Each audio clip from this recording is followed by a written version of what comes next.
Abashubuzi b'omubichweka bya taxi park, bus park, omu kijungu omuri Mbarara City South nibachura wanyuma ya Mbarara City Council kubashenyera obuju ehi babaire nibakorera.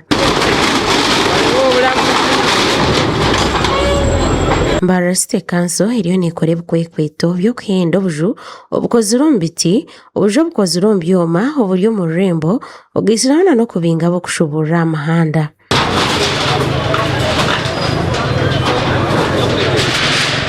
Erizooba n'izooba lya kashatu Council erikora ebikwekweto eby'okubinga abashubuzi aha nguuto wanyuma ya Mbarara City Council kushohoza ekipapura ky'okubinga abashubuzi ebiro 24 by'okwezi kwa kabiri 2026.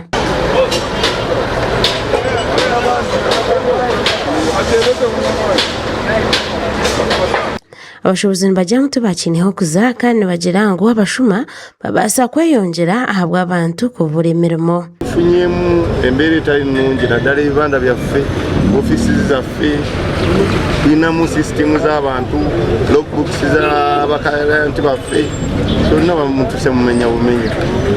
Badde tusaba gavumenti mazima ekendeezeemu ku maanyi kubanga ebintu byaffe bifa. Bine warning yone batire kaba garaji batwara mu kashendo batayira bakuze bintu twatapire bakaba kuze bintu Ibrahim Aisha wa restaurant nagira ngo babiyemba teka ngo babakorera hariho n'uruguto tubari kuza kubashenya kandi kitabango kuba kuteka.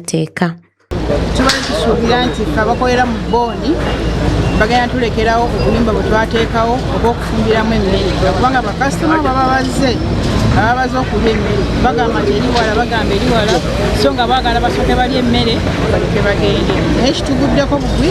Abantu nibagira ngu bonka abantu bahansi bakoremu etawuni bavugira ngu abantu bingi abahansi nibo babaire nibakorera aha nguuto.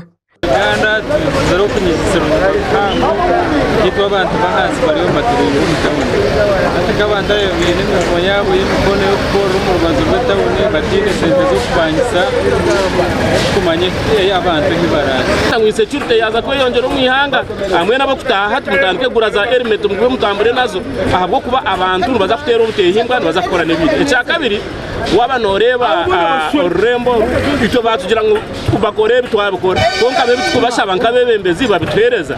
Mutyaba Bruno arikora ebikwekweto ebi nashoborera kandi yashaba abantu kukwatanisa na Council kureebeka ngu etawuni yatereera. Abamwe nibagira ngu okutereeza orurembo ni kikuru n'obu bamwe batakusiima omurimo ogu Council eriyo neekora. Abantu abingi kusiima konka abana basiima Council kyero neekora kyo ni kirungi munonga because omuntu obera aho kweyindurira habura kunogira ngu abingi none ngo tuzima bwite konka yo Council yakona umuhango munonga.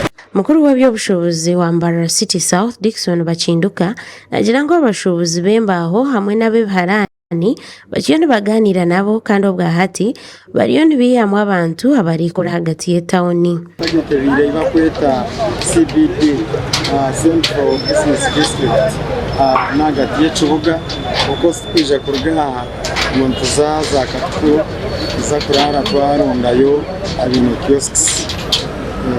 Ekikwekweto eki kikatandika 2016 okwezi kwa kashatu 2026 kandi nikiza kugumizamu kwisa orurembo rurateerezibwe. Ahabwa Tayari Western Susan alina omukisa omuri Mbarara.